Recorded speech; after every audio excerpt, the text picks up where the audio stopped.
untuk dibacakan di dalam pertemuan ibadah yang juga kita alami pada hari-hari belakangan ini. Gereja melakukan kegiatan atau kegiatan ibadah yang pernah dilakukan atau dirasakan jemaat Kolose.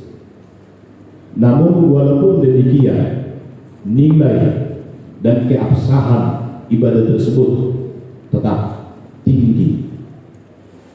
Ya, nilainya tetap tinggi. Hanya asal dilakukan dengan sungguh-sungguh, dilakukan dengan baik, dilakukan dengan segenap hati, segenap jiwa, segenap perbuatan, dan dengan sungguh-sungguh di hadapan Tuhan. Dalam ayat ini, kita sebelum melihat atau mempelajari ayat ini, kita baca ayat yang kelima, karena dari situ ayat ini dimulai. Ayat yang kelima, mari 1, 2, 3. Oleh karena pengharapan yang disediakan bagi kamu di surga, tentang pengharapan itu lalu didahului kamu dalam firman kebenaran yaitu Iya. Oleh karena pengharapan yang telah disediakan dan diberikan bagi kamu di sorga, dan tentang pengharapan itu kamu telah diberitahu sebelumnya melalui Injil yang berkuasa. Lalu dilanjutkan ayat yang ke-6, yang telah disampaikan kepada kamu. Jadi tentu Injil itu atau berita firman Allah itu telah disampaikan kepada kita. Ya, telah banyak, telah lama disampaikan dan diajarkan kepada kita, yang menjadi pegangan yang teguh untuk tetap kita kuat berharap dan memandang kepada apa yang tidak kelihatan, yang kita harapkan, yang disediakan oleh Tuhan di dalam surga. Injil yang menjelaskan tentang apa yang kita harapkan, Injil yang memberitahu tentang bagaimana dan apa yang sedang kita harapkan di dalam surga. Injil menjelaskan dengan terperinci, dengan jelas. Maka di dalam ayat yang ke-6 ini, yang telah disampaikan kepada kamu. Saya rasa tidak ada lagi kita yang belum menerima Injil. Tidak ada lagi kita yang belum mendengar Injil. Telah disampaikan kepada kita Injil kebenaran, Injil yang adalah kekuatan Allah, Injil yang memberi pengharapan dan menjadi harapan kita satu-satunya yang akan membawa kita kepada kekekalan. Itulah Injil. Maka kita ulangi ayat yang ke-6. Ulangi yang telah. 1, 2, 3. yang sudah sampai kepada kamu, Injil itu berbuah dan berkembang di seluruh dunia. Ya, sampai di situ dulu. Yang sudah atau yang telah sampai kepada kamu. Dan perhatikan, Injil yang sudah disampaikan kepada kamu telah menghasilkan buah di antara kamu, dan bukan hanya di antara kamu, sampai ke seluruh dunia, sampai ke seluruh bumi. Injil itu telah menghasilkan buah. Buah yang dihasilkan Injil itu adalah keselamatan, pengampunan, perbaikan, pembaharuan, pemulihan, kesembuhan. Injil itu telah membuahkan banyak hal bagi semua orang. Injil itu telah membuahkan banyak hal bagi kita, bahkan bukan hanya kepada kita, ke seluruh bumi, ke seluruh dunia. Injil itu telah berbuah. Puji Tuhan. Buah Injil itulah yang menjadi keselamatan bagi banyak orang. Buah Injil itulah yang menjadi pertobatan bagi banyak orang. Buah Injil itulah yang menjadi perbaikan, pemulihan, pembaharuan bagi semua orang. Dan itu telah terjadi. Injil itu mendunia. Bukan hanya di kalangan satu bangsa, bukan hanya di kalangan satu suku, tetapi suku, kaum, dan bahasa telah dijangkau dan diselamatkan Injil. Itulah yang telah atau yang sudah disampaikan kepada kita. Karena itu Bapak Ibu yang dikasihi oleh Tuhan, inilah kekuatan Injil yang memberkati dan menyertai. Minggu yang lewat kita tentu sudah baca Roma pasal 1 ayat 16. Aku mempunyai keyakinan yang kokoh dalam Injil, karena Injil adalah kekuatan Allah yang menyelamatkan. Jadi berita Injil yang sudah sampai kepada kita adalah merupakan kekuatan Allah yang menyelamatkan. Berita Injil yang sudah sampai ke seluruh lapisan dan dunia ini adalah kekuatan Allah yang menyelamatkan. Merupakan perpanjangan tangan Allah, jari jemari Allah yang menyentuh, jari jemari Allah yang memegang erat kehidupan manusia. Itulah Injil. Ya, yang telah berbuah sampai ke seluruh dunia. Kita lanjut ayat ini, masih ayat 6. Kita lanjut yang sudah berbuah di seluruh dunia. Lanjut 1, 2, 3. Demikian juga yang kamu sejak waktu kamu mendengarnya dan mengenal kasih karunia Allah dengan sebenarnya. Iya, demikian juga kepada kamu. Pertanyaannya, benarkah Injil itu berbuah di antara kita? Dan dalam ayat ini katakan, Injil itu berbuah di antara kamu sejak kamu mendengar, sejak kami mengajarkan, memberitahukan, dan kamu telah menerima anugerah dan kasih karunia Allah di dalam dirimu. Pertanyaannya, benar enggak Injil itu berbuah? Benar enggak kuasa Injil itu kita rasakan? Benar enggak kuasa Injil itu menyelamatkan? Dan kuasa Injil itu menjadi anugerah terbaik dan termulia bagi kehidupan kita. Tentu ini kita harus jawab di dalam diri kita masing-masing. Sudahkah Injil itu berbuah di dalam dirimu? Sudahkah berita Injil itu berbuah memberkatimu? Sudahkah berita Injil itu menjadi anugerah terbesar, anugerah termulia yang sudah engkau terima di dalam hidupmu? Ya, itu jawab di dalam diri. Kita lanjutkan ayat yang ke-7. Mari masuk ayat yang ke-7. 1, kita baca 1, 2, 3. Semuanya itu telah kamu ketahui dari Epafras, kawan pelayan yang kami kasihi, yang bagi kamu adalah pelayan Kristus yang setia. Iya, Injil itu telah kamu ketahui dari seorang Epafras, kawan rekan kerja kami. Dan seorang Epafras itu bagi kamu dan bagiku adalah merupakan seorang pelayan yang setia. Katakan amin.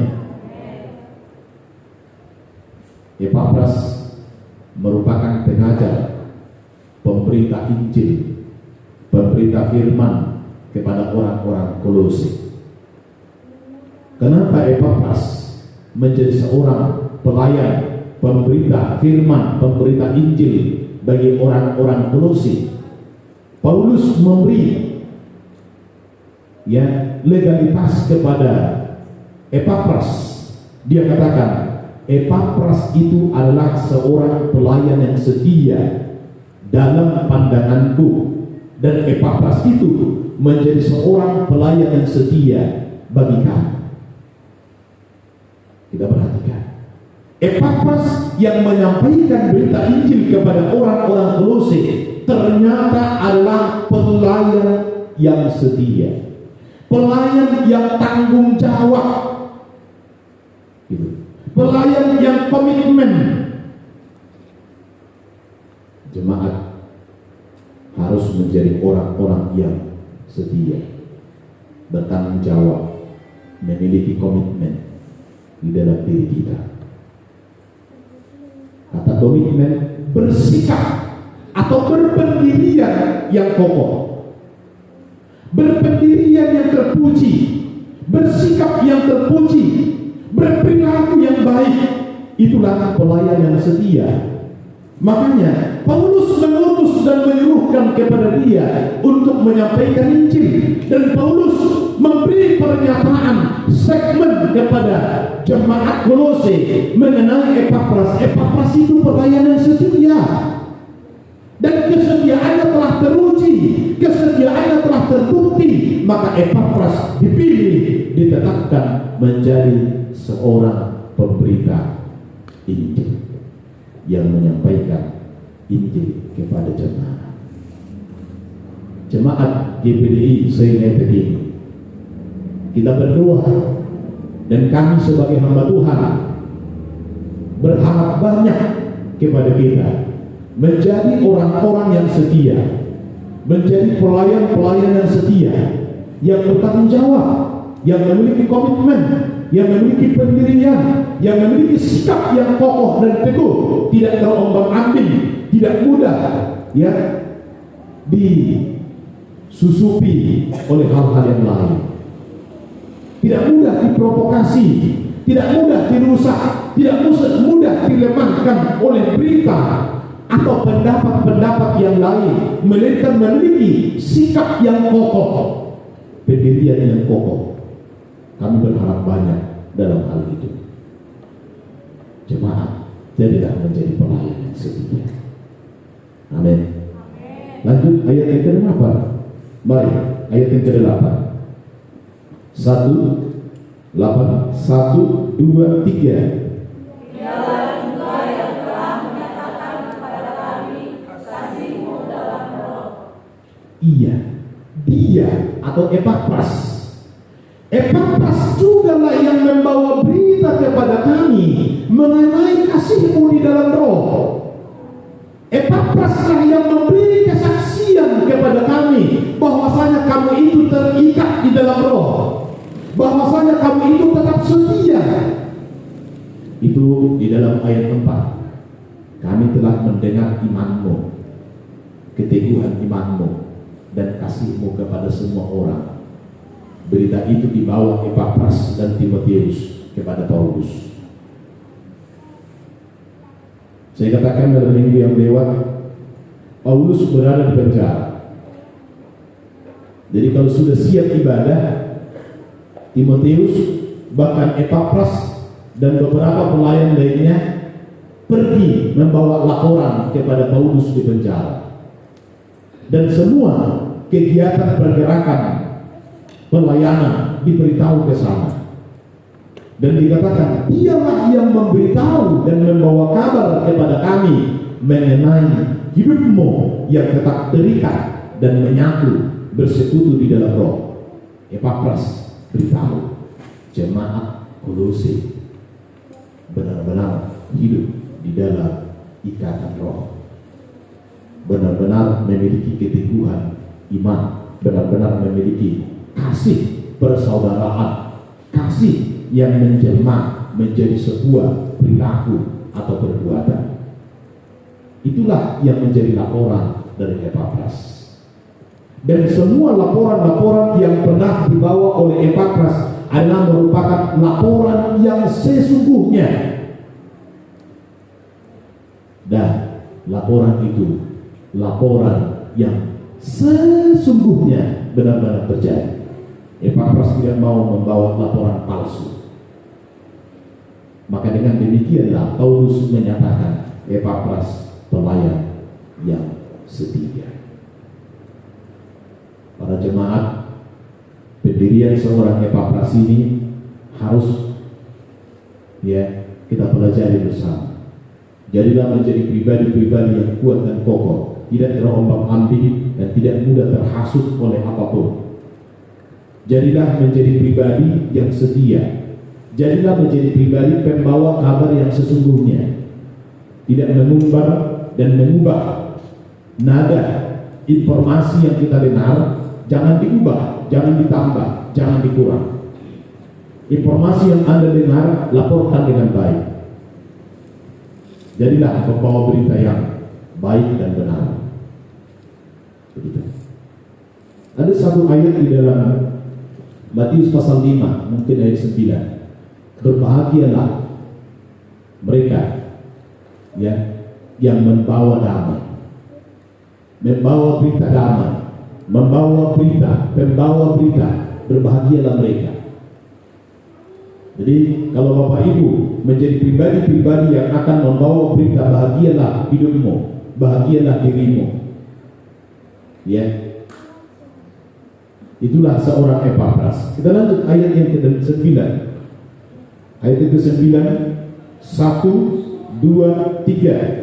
Sebab itu sejak waktu kami mendengarnya, kami tiada berhenti berdoa untuk kamu. Kami meminta supaya kamu menerima segala hikmat dan pengertian yang benar untuk mengetahui kehendak Tuhan dengan sempurna. Iya. Sejak kami mendengar berita dari Epafras itu, kami pun tidak berhenti-henti berdoa. Tak putus-putusnya kami berdoa.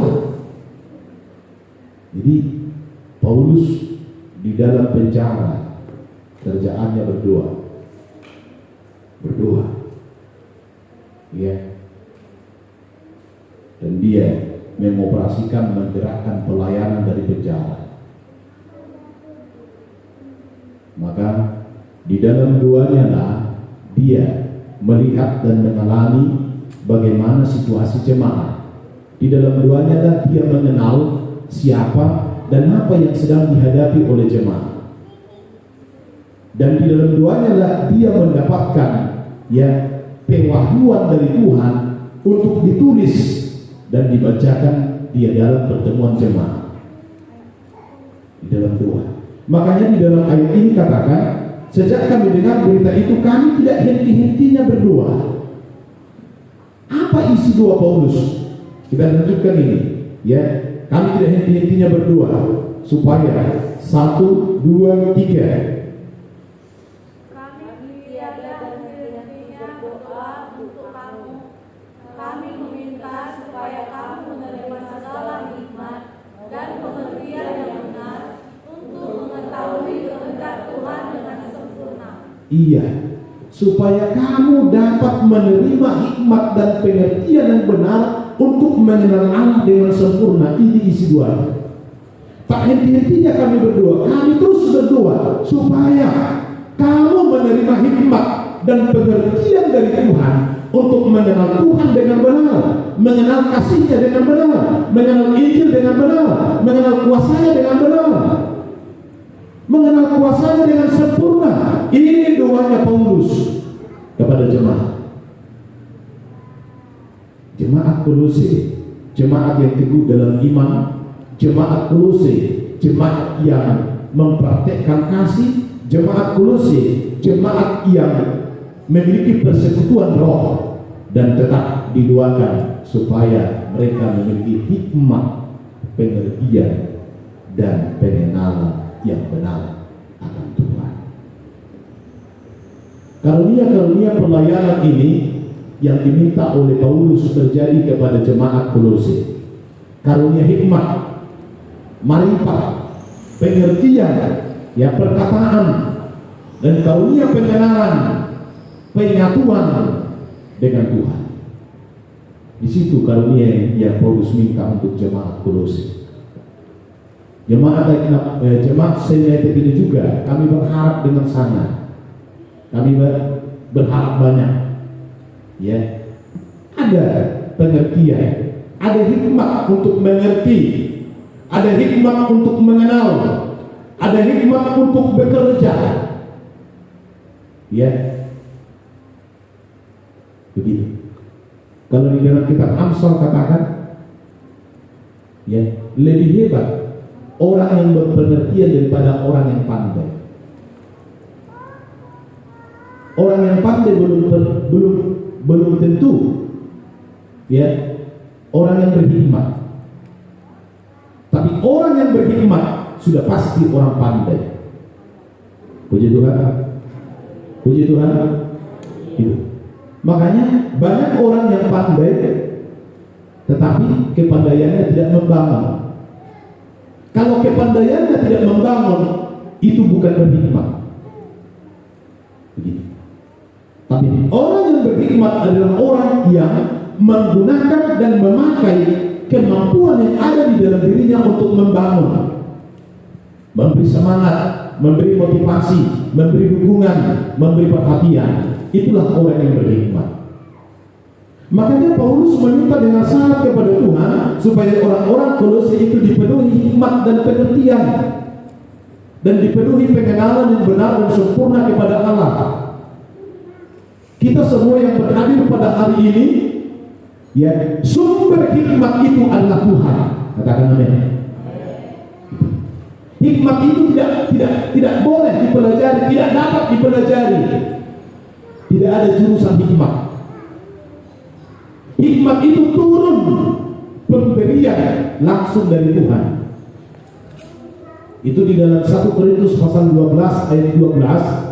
Itu merupakan salah satu dari karunia Roh Kudus yang dikaruniakan kepada umatnya, kepada gerejanya, karunia hikmat. Begitu. Banyak orang yang pandai, tetapi tidak banyak orang yang berhikmat. Budang dua karena malo, ada dan tiga karena bisuk, katanya orang Batak. Bisuk, marbisuk, berhikmat. Ya. Oleh karena itu, Bapak Ibu yang dikasihi oleh Tuhan, hari-hari ini dibutuhkan gereja yang berhikmat, umat yang berhikmat, pelayan yang berhikmat, manusia yang berhikmat, supaya hal-hal yang lebih baik akan kita lihat dan kita alami ke depan. Kita lanjut ayat yang ke-9. 9 sekarang tuh 10. 1 ayat 10, 1, 2, 3. Sehingga hidupmu layak di hadapannya, serta berkenan kepadanya dalam segala hal, dan kamu memberi buah dalam segala pekerjaan yang baik, dan bertumbuh dalam pengetahuan yang benar tentang Allah. Iya, kita perhatikan ini, ada poin-poin penting. Yang pertama, supaya kamu atau sehingga kamu layak di hadapan Allah. Doanya Paulus supaya jemaat dipenuhi hikmat, pengertian dan pengenalan untuk menjadikan jemaat Kolose menjadi jemaat yang layak di dalam pandangan Allah. Layak, dipandang layak, diterima oleh Allah apa adanya, diterima oleh Allah apa adanya. Jadi keadaan kita, situasi hidup kita, apapun kejadian, pengalaman dan keadaan-keadaan dalam hidup kita, diterima apa adanya, layak di hadapan Allah. Hikmat, pengertian, pengenalan yang benar ini akan membuat kita layak dalam pandangan Allah, berkenan kepada Allah. Itu maksudnya. Diterima tanpa syarat oleh Allah. Itulah kata layak. Berkenan atau diterima tanpa syarat. Ya, tanpa syarat.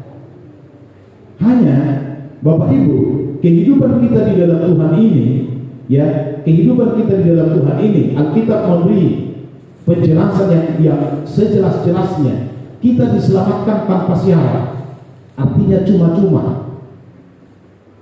Bukan karena apa yang kita lakukan maka kita diselamatkan. Bukan karena apa yang kita lakukan maka kita diampuni. Bukan karena apa yang kita lakukan maka kita dikasihi. Tetapi hidup kita sesungguhnya bergantung dan tergantung dengan apa yang Tuhan lakukan. Katakan amin. Bukan apa yang kita lakukan, tetapi hidup kita bergantung dan tergantung dengan apa yang Tuhan lakukan. Jadi kalau Tuhan sudah karuniakan hikmat dan pengertian pengenalan yang benar, hal itu akan membuat kita berkenan dan diterima oleh Allah tanpa syarat. Dalam Efesus pasal 2 ayat 7, 8, 9, kita diselamatkan oleh anugerah, kasih karunia, bukan karena perbuatan, bukan karena sesuatu yang kita lakukan, tetapi pemberian Allah semata. Maka ini harus kita pegang, ya. Ini harus kita pegang.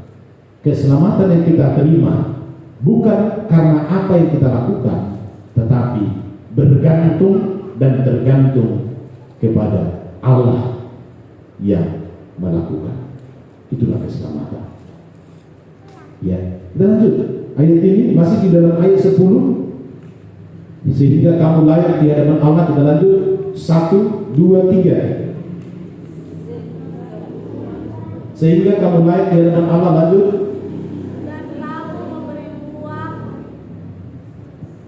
Berarti itu tandanya enggak diikuti. Ya. Ayat 10. Ayat mulai dari bagian awalnya saja supaya jangan bingung. 1, 2, 3. Sehingga kamu layak di hadapannya serta berkenan kepadanya. Ya, sampai di situ. Ya.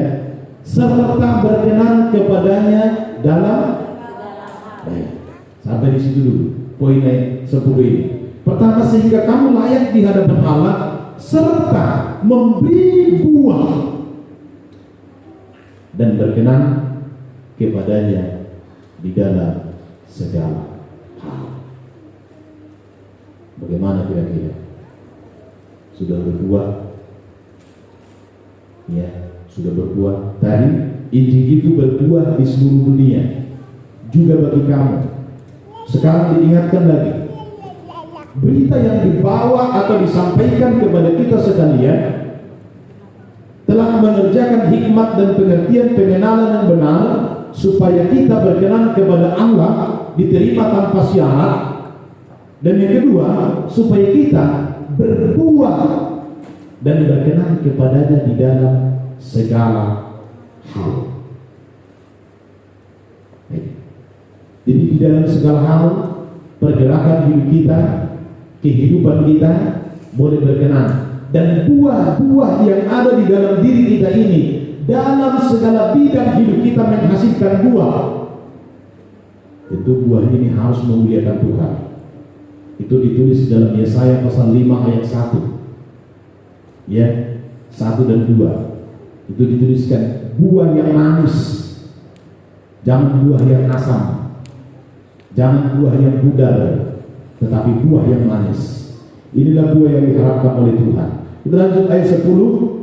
Memberikan dalam segala hal. Lanjut 1, 2, 3. Dan kamu memberi buah dalam segala pekerjaan yang baik dan bertumbuh dalam pengetahuan yang benar tentang Allah. Iya, berbuah dalam segala hal, buah yang baik, bertumbuh dalam pengenalan yang sempurna kepada Allah. Tahap atau kita katakan lain, kalau ini bisa kita katakan seperti tangga-tangga, level-level yang harus kita naiki, yang harus kita jalani bersama. Ada tangga-tangga, ya, tangga-tangga ini yang harus kita jalani bersama-sama, harus dijalani. Berkenan kepada Allah, berbuah dan berkenan dalam segala hal, berbuah yang baik atau berbuah yang manis, dan semakin disempurnakan, sempurna di dalam pengenalan akan Tuhan. Ini isi doanya Paulus kepada jemaat.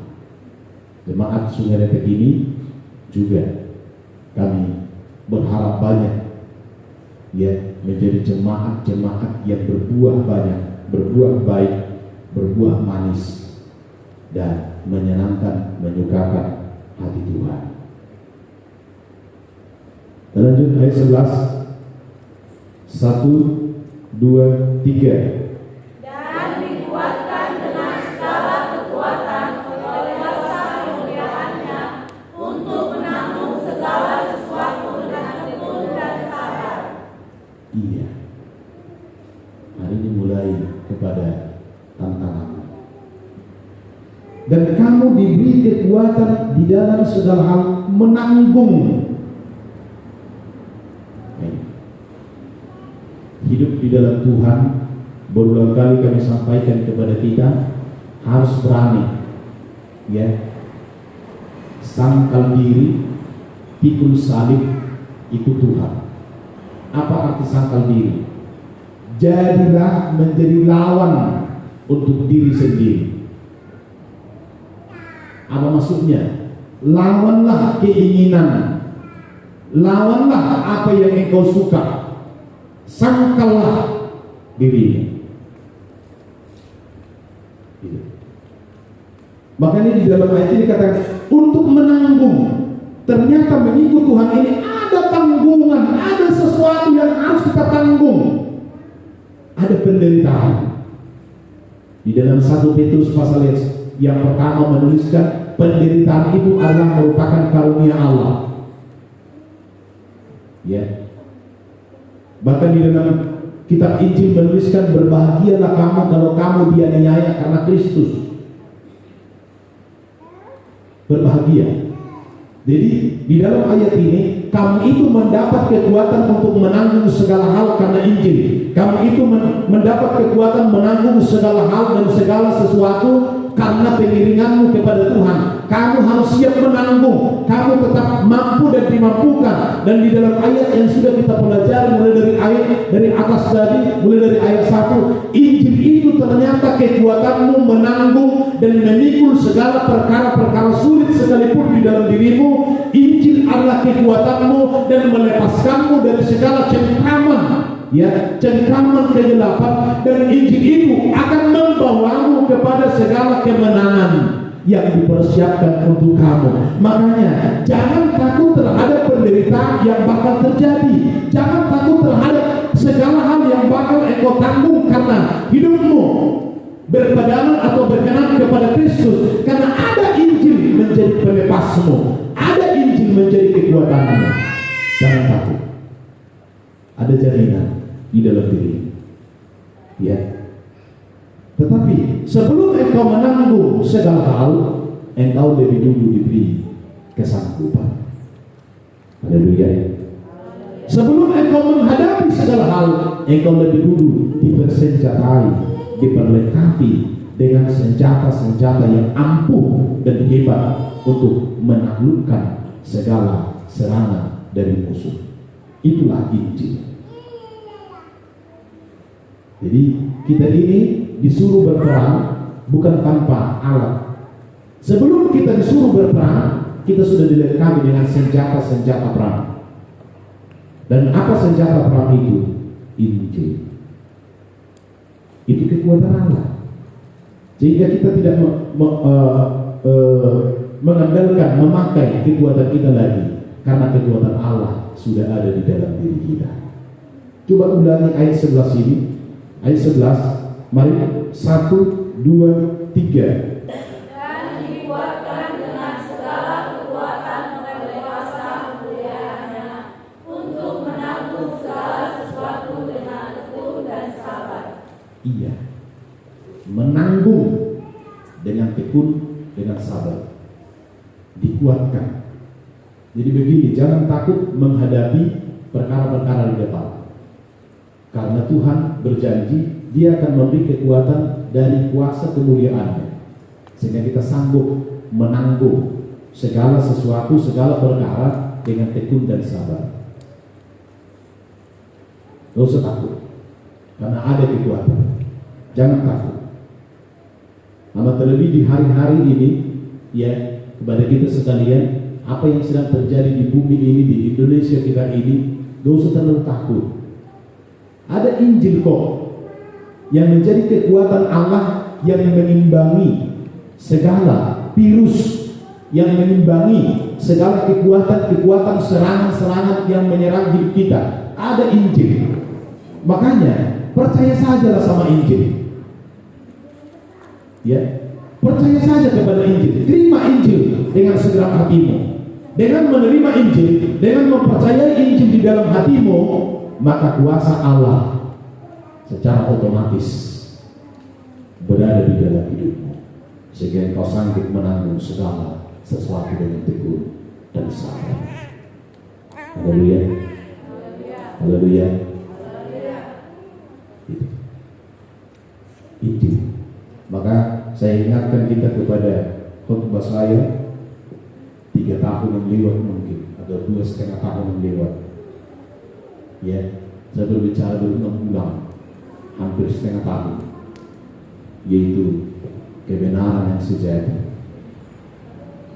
Saya selalu sampaikan dan pesankan, ya, kembali, kalau mungkin sudah berhenti, kembali satu ayat, satu hari, Injil atau firman harus engkau baca, harus engkau renungkan.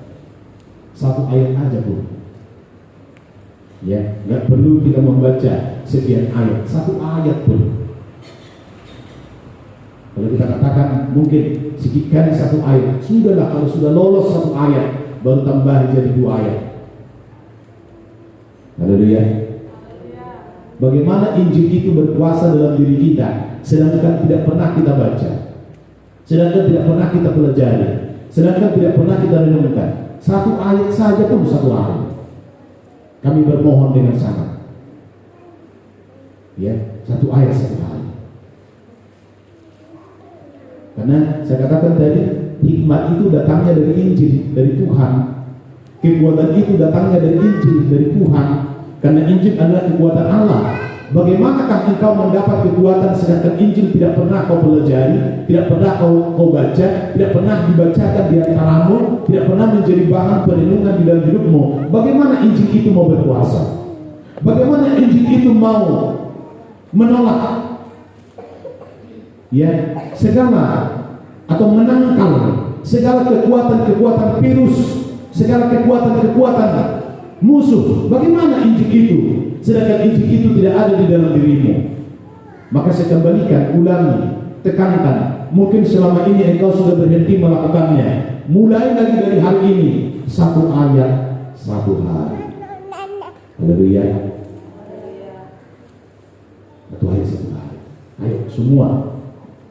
Ya, kalau kita ada di dalam keluarga mungkin 4 orang, 5 orang, 6 orang, atau 2 orang, ya, mari, berarti dalam keluarga kita, kalau kita 4 orang dalam satu rumah tangga, berarti dalam keluarga kita satu hari sudah 4 ayat. Kalau ada 5 orang sudah 5 ayat. Makanya belajar ini, coba dilakukan. Kalau Anda mau melakukannya, saya sangat yakin Anda akan mengalami sesuatu yang berbeda dari sebelumnya. Itu. Ya, kita lanjut ayat 12. Ayat 12, 1, 2, 3. Dan mengucap syukur dengan sukacita kepada Bapa yang melayakkan kamu untuk mendapat bagian dalam apa yang ditentukan untuk orang-orang kudus dalam kerajaan Allah. Katakan amin. Amin. Kami mengucap syukur, sebab bagi kamu telah ditentukan, sebab bagi kamu sudah ditentukan sesuatu yang sangat mulia dan berharga di dalam kerajaan terang. Apa arti kerajaan terang? Kerajaan Tuhan, kerajaan surga, kerajaan Allah. Artinya begini, bagimu sudah disiapkan sebuah bagian, sebuah warisan yang dipersiapkan dengan sempurna dan matang oleh Tuhan di dalam kerajaannya kelak. Sudah dipersiapkan. Mungkin sekarang ini belum bisa kau lihat, mungkin sekarang ini belum bisa kau sentuh, kau genggam, tetapi yang pasti di dalam kerajaan Allah telah dipersiapkan bagian dan warisan yang istimewa bagimu. Itu semua diawali dari Injil. Injil yang engkau terima, Injil yang engkau percayai telah mempersiapkan sebuah warisan kekal bagi. Dan untuk memperoleh warisan kekal itu dibutuhkan di dalam ayat 11 tadi ketekunan, kesabaran. Haleluya. Itu untuk menerima. Selama engkau tekun dan engkau sabar, yang kita simpulkan dengan satu kata, setia sampai mati. Bagian yang sudah dipersiapkan bagi kamu ini akan menjadi warisanmu untuk selama-lamanya. Itulah bagian, itulah warisan. Makanya jemaat, setialah setia sampai mati. Dalam Wahyu pasal 2 ayat 10 katakan, hendaklah kamu setia sampai mati dan aku akan mengaruniakan bagimu mahkota kehidupan. Setia sampai mati. Ya. Kita ulangi ayat ini, ayat 12. Kita ulangi 1, 2, 3. Dan mengucap syukur dengan sukacita kepada Bapa yang melayakkan kamu untuk mendapat bagian dalam apa yang ditentukan untuk orang-orang kudus di dalam kerajaan Allah. Melayakkan kamu menerima bagian. Kata bagian di sini warisan. Harta kekal. Dunia ini bukan warisanmu. Harta orang tuamu bukan warisan kekal bagimu. Selama hidupmu okelah. Kalau mungkin ada sesuatu yang mau diharapkan. Ya. Tetapi warisan yang kekal bagimu telah disiapkan oleh Tuhan di dalam kerajaan terang, di dalam kerajaan surga. Dan kamu di dalam ayat ini katakan, kamu layak untuk itu. Katakan amin. Kamu layak untuk warisan itu. Kamu layak untuk bagian itu. Kamu layak untuk menerima itu di dalam kerajaan terang. Hanya kuncinya setia sampai mati, tekun sabar menanggung segala sesuatu. Kita masuk ayat 13. 1, 2, 3. 13. Dia telah melepaskan kita dari kuasa kegelapan dan memindahkan kita ke dalam kerajaan anaknya yang terkasih. Katakan amin. Ini sudah berlaku bagi kita. Sudah dipindahkan. Jadi tadinya kita berada di dalam hukum, di dalam tuntutan hukum Taurat. Tetapi ayat ini katakan kita sudah dipindahkan dari kegelapan kepada kerajaan anaknya yang kekasih. Apa yang memindahkan? Injil. Saya katakan tadi, Injil adalah merupakan tangan Allah. Injil itulah tangan Allah yang menarik kita dari kerajaan gelap kepada kerajaan anaknya yang kekasih. Injil yang pindahkan kita. Gak bisa kita berlari sendiri. Harus Injil yang menarik kita. Harus Injil yang membawa kita. Gitu. Harus firman yang membawa kita, memindahkan kita dari kegelapan kepada terang. Oleh karena itu, sekali lagi, terima Injil dengan segenap hati di dalam hidupmu. Dan biarlah Injil selalu memenuhi hidupmu. Itu firman Allah. Maka saya tekankan kembali satu ayat satu hari, budayakan lagi. Gak usah terlalu banyak. Satu ayat satu hari, maka hidupmu akan mengalami sesuatu yang lebih baik. Kita lanjut ayat 14. 1, 2, 3. Di dalam Dia kita memiliki penebusan kita, yaitu pengampunan dosa. Iya, jelas. Di dalam Dia kita memiliki pengudusan dan pengampunan dosa. Ayat 15 ini terakhir. 1, 2, 3.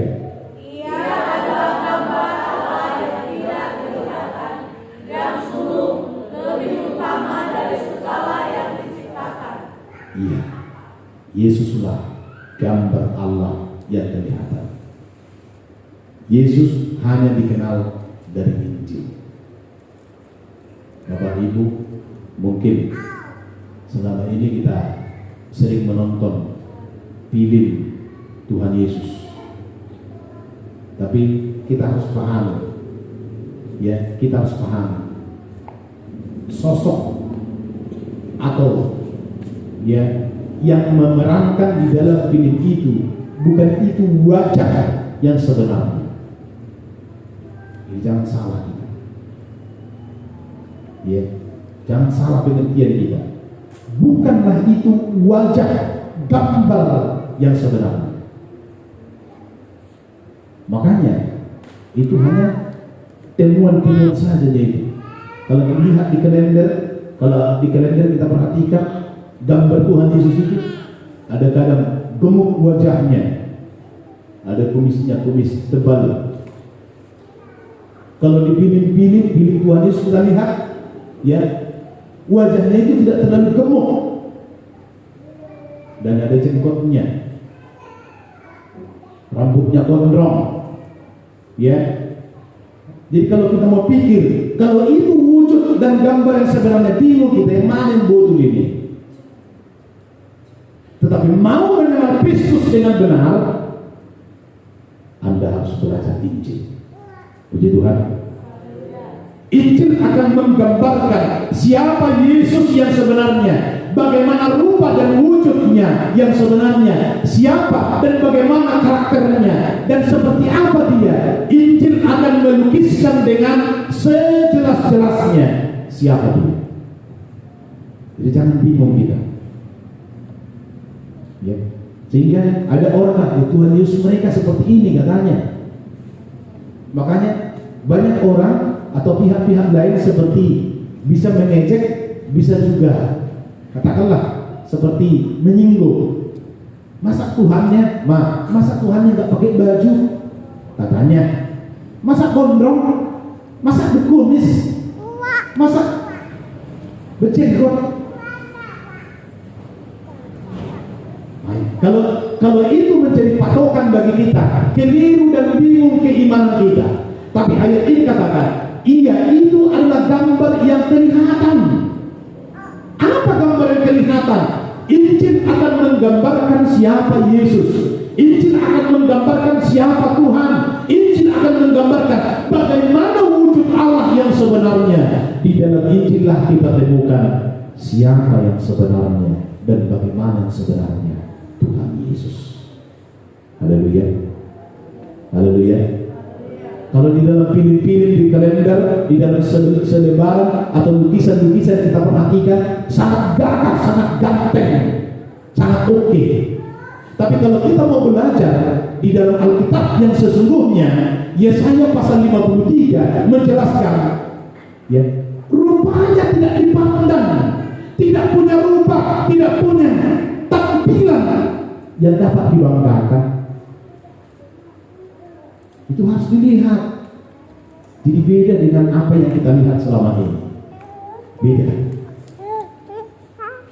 Makanya kalau mau belajar dan kalau mau mengenal Tuhan dengan benar, belajar dan lihat di dalam Injil. Dia adalah gambar Allah yang kelihatan. Dia adalah yang sulung dari semua. Kata sulung, pertama dari semua, utama dari semua. Sampai di sini dulu pembacaan kita. Ke depan akan kita ikuti dalam itu kembali. Haleluya. Haleluya. Di penekanan kami sekarang, kalau kita mau bertumbuh di dalam Tuhan, berbuah, berkenan dan diterima Tuhan, dan menerima hikmat, pengertian, kebijaksanaan dan pengenalan yang sempurna kepada Tuhan, dan juga kita mau menerima warisan yang kekal yang disiapkan oleh Tuhan di dalam kerajaan terang, dan kita mau mengenal Tuhan dengan sempurna, dengan benar. Mari belajar, pegang, percayai Injil. Injil akan menjelaskan dengan sempurna siapa itu Tuhan di dalam hidup kita. Tuhan memberkati. Kita akan pakai berdiri bersama, kita akan berdoa di dalam hadirat Tuhan. Haleluya. Haleluya. Mari sebenarnya ke depan.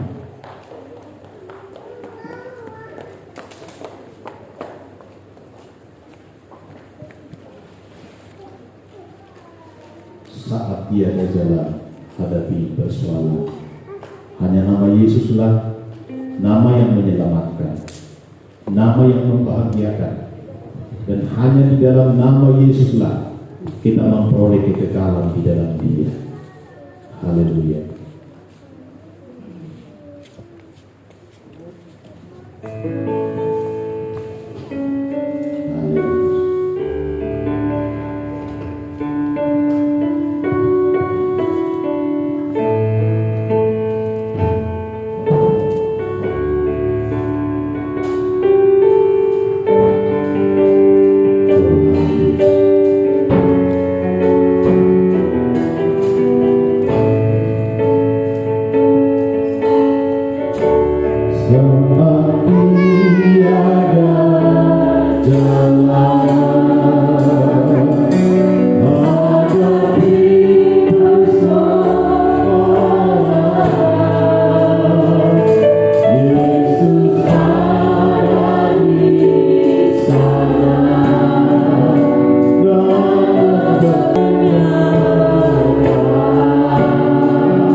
Haleluya. Terima kasih, terima kasih, terima kasih.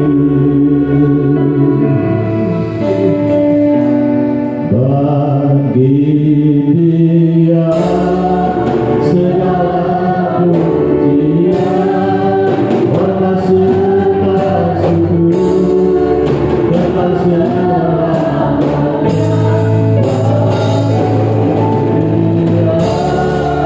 Segala pujian, hormat serta syukur selamanya.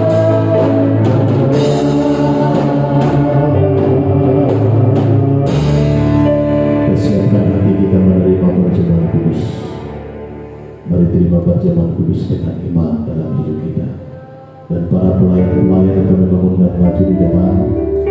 Dia Yesus telah mati bagiku. Dia Tuhan selamatkan jiwa. Haleluya, haleluya.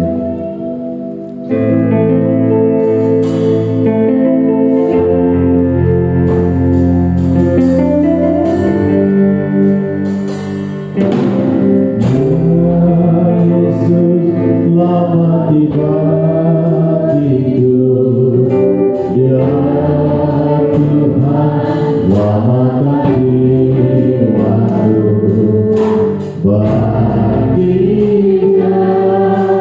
pujaanku tak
kita sudah menerima perjamuan kudus. Di dalam roti yang ada di tangan Anda ada ayat-ayat yang tertera. Kami beri kesempatan membaca sejenak dan direnungkan. Itulah pegangan kita, nasihat, teguran, firman kepada kita sekalian pada hari ini. Terima dengan iman, pegang dengan iman, engkau bertindak sesuai dengan firman-Nya, maka semua pekerjaanmu dan usahamu akan berhasil dan engkau pasti beruntung. Peganglah firman Tuhan. Haleluya. Angkat roti di tangan kananmu. Haleluya, kita berdoa. Bapa, dalam nama Yesus Kristus, segera kami akan menerima perjamuan kudus. Firman-Mu yang kami lakukan, maka kami berdoa, hadirlah Tuhan di dalam acara ini, dan kemuliaan hanya bagi Yesus. Nama Yesus dijunjung tinggi, nama Yesus diagungkan. Kami terima kuasa perjamuan kudus, kami terima kuasa pengorbanan-Mu, kuasa darah Yesus, penyembuh, kekuatan, sukacita, damai sejahtera, masa depan yang terbaik dalam hidup kami. Dalam nama Yesus Kristus kami terima perjamuan kudus. Haleluya, haleluya. Dengarkan firman Tuhan. Sebab apa yang telah kuteruskan kepadamu telah aku terima dari Tuhan, bahwa Tuhan Yesus pada malam waktu Ia menyerahkan diri, Ia mengambil roti, sesudah itu Ia mengucap syukur atasnya, Ia memecah-mecahkannya lalu berkata, inilah tubuhku yang diserahkan bagi kamu, perbuatlah ini menjadi peringatan akan aku. Dalam nama Yesus Kristus kita akan makan bersama. Haleluya, haleluya.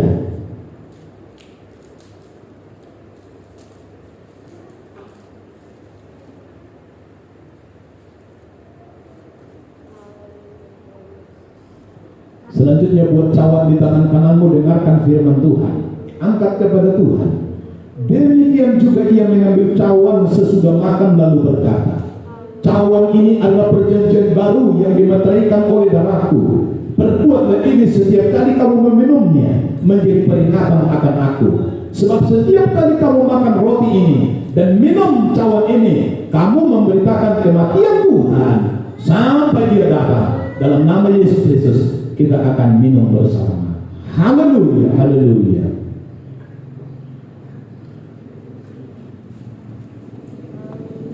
Haleluya, haleluya. Mari bersyukur kepada Dia. Sembahlah Dia. Sembahlah Dia.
Engkau sajalah yang bertahta di sorga dan yang berkuasa untuk selama-lamanya. Dan Engkau saja yang layak menerima glory, puji dan hormat kemuliaan. Ini kami umat-umat-Mu telah bawa hidup kami sebagai persembahan. Terimalah kiranya bagi kemuliaan kebesaran nama-Mu ya Tuhan. Terima kasih bagimu. Terima kasih. Saat yang berbahagia ini kami berdoa khusus bagi negeri kami Indonesia. Tuhan, kemuliaan-Mu ada di Indonesia. Sinar kemuliaan-Mu ada bagi Indonesia. Berkat-Mu bagi Indonesia. Situasi yang sedang melanda Indonesia ini, virus yang berkepanjangan, kami berdoa masyarakat dan negeri kami telah banyak mengalami hal-hal yang merugikan. Maka kami berdoa kepada Tuhan, berkati negeri kami, tolong negeri kami terbebas dari segala masalah, terlepas dari segala masalah. Segala daya dan upaya yang dilakukan bangsa ini Tuhan menanggulangi kejadian dan bencana ini. Kami berdoa hikmat kuasa perbuatan-perbuatan besar dari Tuhan akan terjadi. Indonesia dipulihkan, Indonesia diubahkan, Indonesia diberkati, Indonesia dimuliakan. Terima kasih bagimu, umat-umat-Mu di Indonesia, orang-orang yang berseru kepada Tuhan di Indonesia, di dalam pemberkatan perlindungan Tuhan. Doa kami, jaga, lindungi, rawat semua dalam nama Yesus. Tuhan memberkati, Tuhan memberkati. Hamba-hamba-Mu di Indonesia diberkati Tuhan. Semua pejabat-pejabat negara kami tertinggi terendah diberkati Tuhan. Segala cara dan upaya yang dilakukan bangsa kami menanggulangi bencana ini diberkati Tuhan. Doa kami Indonesia akan diberkati Tuhan. Terima kasih Tuhan. Umat-umat-Mu banyak mengalami sakit penyakit. Doa kami pemulihan terjadi, pembaharuan terjadi, kesehatan terjadi dalam nama Yesus Kristus. Batu pingat demam dalam nama Yesus kami tolak dalam nama Yesus. Sesak kami tolak dalam nama Yesus. Tidak ada umat-umat yang sakit. Sekarang ini pemulihan terjadi. Kuasa kemuliaan Allah, izin Allah akan menguasai kami. Kesembuhan terjadi dalam nama Yesus. Berdoa kepada Tuhan. Orang tua kami Opung Hasia tidak bersama dengan kami. Beliau dirawat di rumah sakit Aikan Lapan karena sakit. Kami berdoa tolong ibu ini, tolong orang tua ini Tuhan, sentuh dalam tubuhnya hari ini, perbaikan pemulihan terjadi dalam hidupnya, dalam nama Yesus Kristus, dalam nama Yesus. Tuhan pasti memberkati, Tuhan pasti menolong. Semua umat-umat ini diberkati oleh Tuhan. Jiwa demi jiwa diberkati Tuhan. Sehat dan berkemenangan, bersemangat semua. Tidak ada yang positif COVID-19, tidak ada yang terpapar dalam nama Yesus, dalam nama Yesus. Semua terlindungi, semua terjagai. Kasih sayang Tuhan membekap mereka siang dan malam. Terima kasih Tuhan. Segala hormat, segala puji bagi pujilah Tuhan akan sampai selama-lamanya. Haleluya, haleluya, haleluya. Amin. Mari kita duduk kembali. Ulurkan tangan berkorban untuk pekerjaan Tuhan. Kita berikan yang terbaik. Kita kembalikan semua milik Tuhan. Kita katakan kepada Tuhan, haleluya. Sekarang telah tiba keselamatan dan kuasa. Haleluya.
Tuhan Yesus, kami mengucap syukur di hari ini.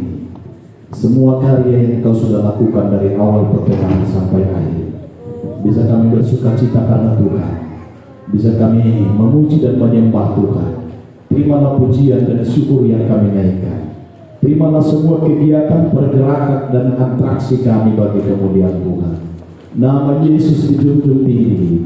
Nama Yesus diagungkan untuk selama-lamanya. Sebab tiada nama lain selain nama Yesus yang dapat memberi selamat dan jaminan bagi kami. Terima kasih Tuhan, terima kasih. Terpujilah Tuhan untuk firman Allah yang sudah kami dengar.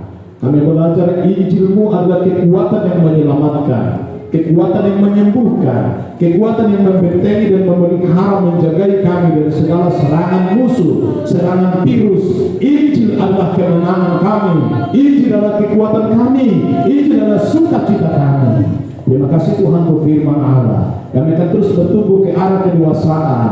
Biarlah hikmat, kebijaksanaan, pengertian, pengenalan dan benar akan Tuhan menjadi diri kami, sehingga kami boleh layak di hadapan Tuhan, berbuah-buah yang banyak, dapat menyenangkan hatinya Tuhan, dan menerima warisan yang kekal dalam Yesus Kristus Tuhan kami. Terima kasih Tuhan, terima kasih firman Allah. Terpujilah Tuhan, dimuliakanlah Tuhan. Semua umat-umat ini kami serahkan kepada tangan-Mu Tuhan. Engkau memelihara jiwa dan jasmani mereka Tuhan. Kami berdoa kepada Tuhan, pelihara rawat mereka setiap waktu, lindungi mereka di setiap saat. Di tengah-tengah dunia ini yang virus yang bertebaran di dalam dunia ini Tuhan, tapi kami berdoa umat-umat-Mu tetap berada di dalam gosen perlindungan, gosen penggembalaan, gosen perlindungan, kemenangan dan jaminan di dalam Tuhan.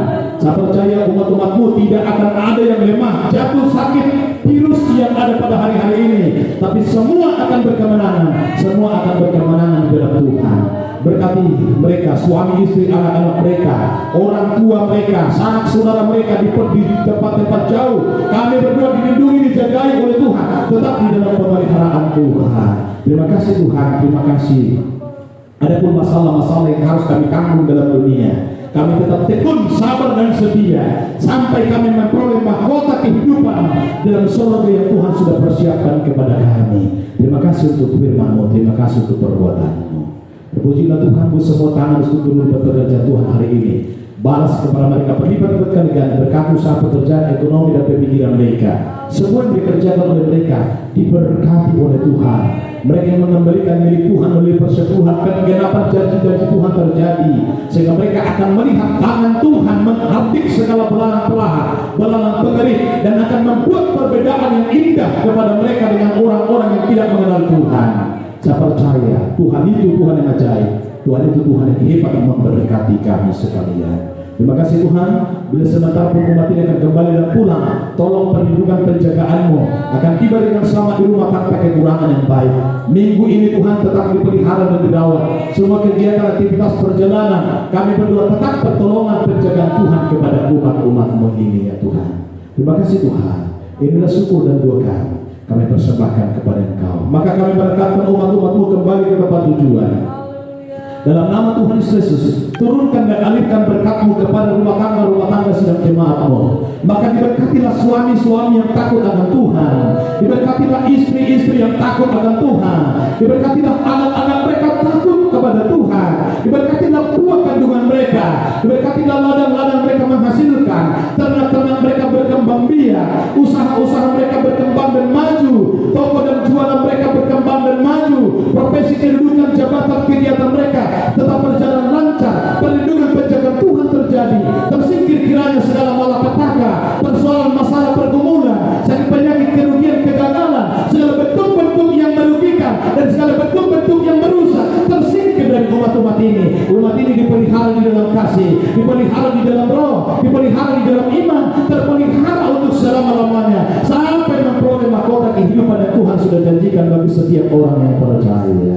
Terima kasih Tuhan, terpujilah Tuhan. Kami terima berkat-Mu dalam nama Tuhan Yesus Kristus. Turunlah kiranya berkat dari surga, yaitu berkat anugerah dari Allah Bapa, kasih setia perlindungan dari Tuhan Yesus Kristus, persekutuan bimbingan dari Roh Kudus menyertai kehidupan kita pada hari ini, besok lagi kekal selama-lamanya. Dalam nama Tuhan Yesus Kristus yang percaya berkata, Amin. Berkati, selamat kesaksian bagi kita. Puji Tuhan. Ya. Pada hari ini sebagai pengumuman bagi kita, tetap doakan rencana kita pembangunan